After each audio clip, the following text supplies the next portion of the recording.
Có câu hỏi của mình chưa nào? Các bạn sẽ làm vào câu hỏi số 3. Các bạn đã sẵn sàng bắt đầu cuộc chơi chưa? Rồi. Nhưng mà không có lựa chọn. Bắt đầu. Đây là một sao kể luôn tất cả sao Tất cả phải đúng. Tiếp.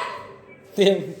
đây là nước nước Tất cả phải nước ngọt. nước ngọt Là sữa bột dài. Là sữa bột dài. ở câu phụ có bán Xay ra. Để xay. cây xay xa Nước mía.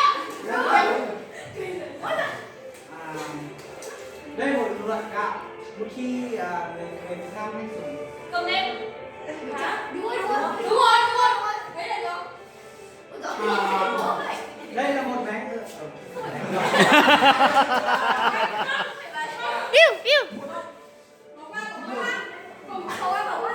Đây là một bánh. đây là một loại cá ở trong biển hay ở biển Mà đặt gian. hay nhiều chúng ta thường ở đây cái này gì vậy tiếp cái này không xả được đây là không biết là cái gì có một tổ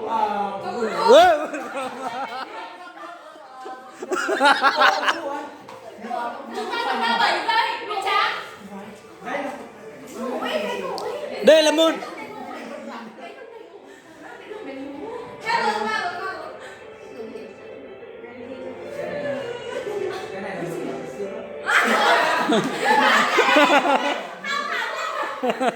Tiếp. Rất là Đây là một loại sữa. mặn cả mặn. Không. Mặn chắc là mặn nước không? Ok. cái gì nó cay nhất